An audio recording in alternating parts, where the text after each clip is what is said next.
How do you recommend they work the leads after they buy them and they start coming in? So we're talking face-to-face agents here. Yep. I would do, it's really two different strategies. You either set appointments to go see them, then door knock the leads in between, or you just exclusively door knock the leads. Okay. Again, what do you like better? Because I know you've done a lot of both over the years. If you were to ask me, okay, what are the best odds of getting in the door, getting results, etc., I would say door knock exclusively. Yep. Also, most people don't come batteries included where they're like really good on the phone when they first get in the Different space. skill set. It's Yeah. a different skill set. And it psychs people out. But door knocking, it's, they sent the card back. Yeah. You show what they sent. Correct. You did this. That's why I'm here, right? You yes. develop that mentality of, I'm just doing what you asked me to do, which is deliver information. Some right? people are even afraid to say that. I'm just doing what you told me to do. Yeah. What you asked me to do. Yeah.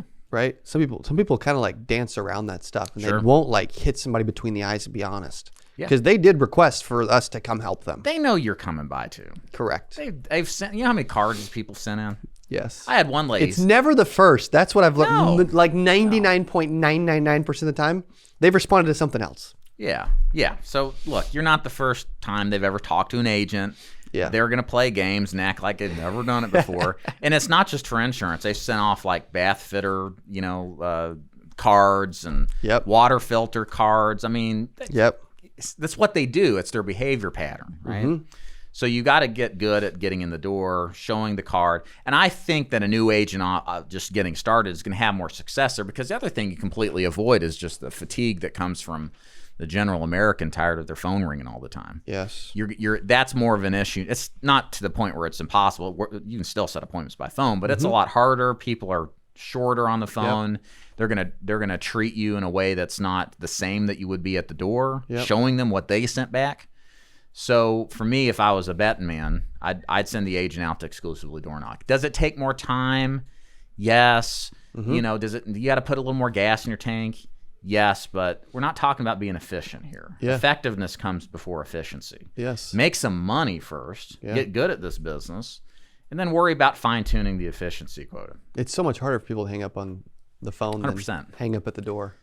Yeah, Slam the door in your face. They're just nice. And nobody comes by the door. That's the thing, is like more people, there are exponentially more people calling than there are just showing up.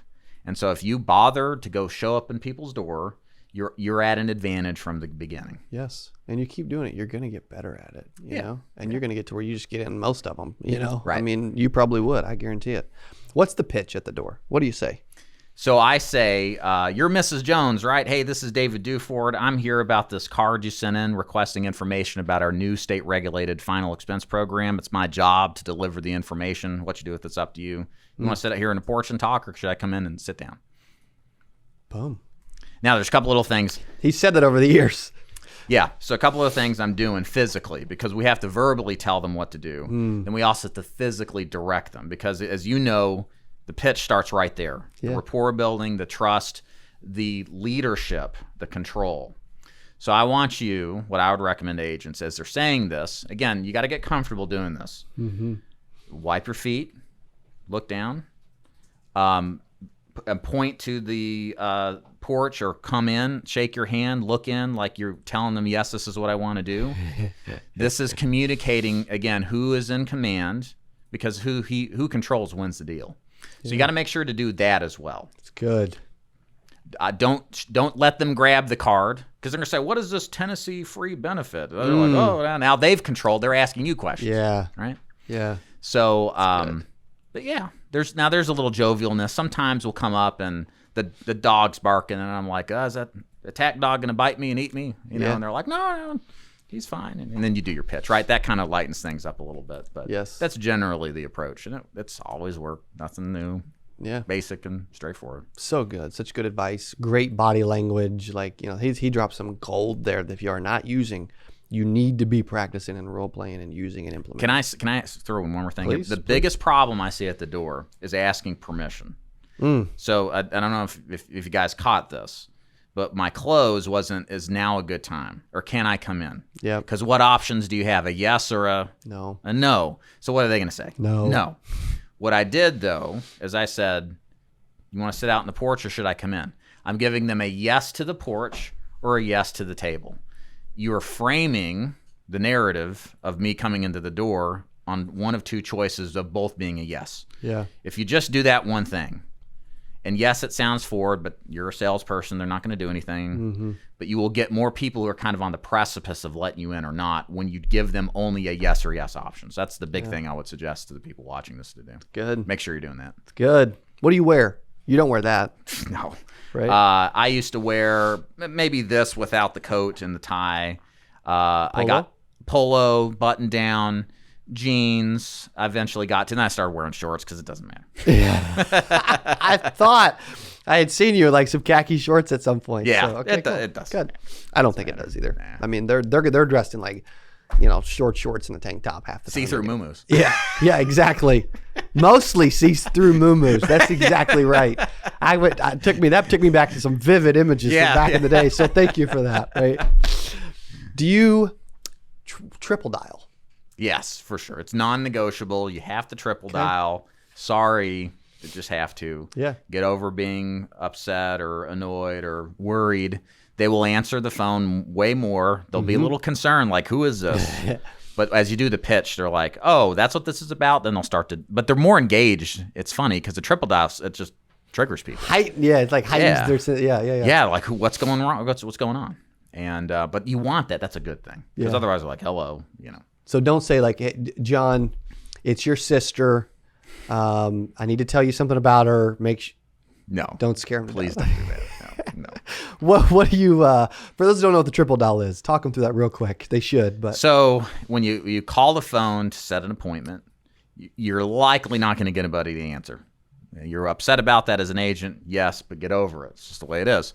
So you hang up. You don't leave a voicemail. You wait about 5 seconds, then call again. You're breaking the typical pattern of behavior that's expected from the phone when you triple dial. A second call right after the first, people are like, what is that? Then they look again and they start to think, do I know this person? You'll get people to pick up on the second call. But if they ignore it, then it calls a third time. People are in a panic. Is it their grandkid been in a car wreck and they need help? Or, we're playing to this panic. We've broken their conditioning to now where they're thinking, I've got to pick this phone up and take the risk of who this is. I don't know, but maybe it's important. Yeah. You have to do that every single time you call. Telesales, face-to-face, anytime you're operating the phone, period. Good. Anybody ever invented the quadruple dial yet? I had a guy who would say, if you're calling and it goes right to voicemail, they're hitting the red button on the phone, so they're there. He said, I'll keep calling them until they pick up. You got to be relentless, man. Like 8 calls or what? That dude will definitely succeed, though. He sold 500 Medicare plans last year, so I'm not arguing with him. Yeah. Dude, I mean, yeah, exactly.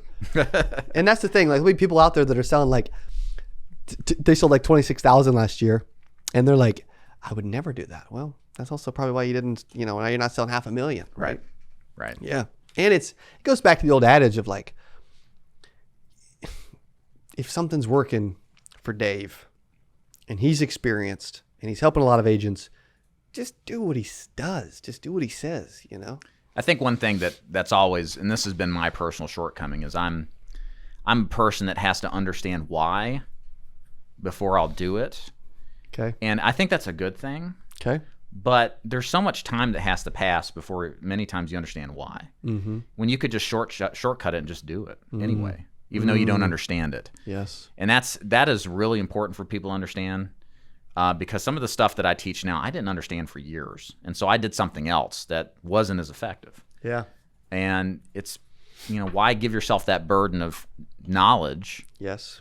And this idea you have to totally understand something before you just do it. If you trust the person and they get results, take their word for it. Yeah. There's that's very important. There's so many agents that want to know everything before they do anything. It's like this analysis paralysis with new agents, and it drives me nuts. I'm not going to lie. It really does. Yeah. Hey, if you enjoyed this, I got another one you're going to love. It's right there. Click on it. See you in there. Hey, welcome back as I bring on someone that's an absolute powerhouse at what he's doing and helping agents. Here's my buddy Andres Rios out of New York. He is an annuity specialist. One of his agents is literally wrote over $1 million.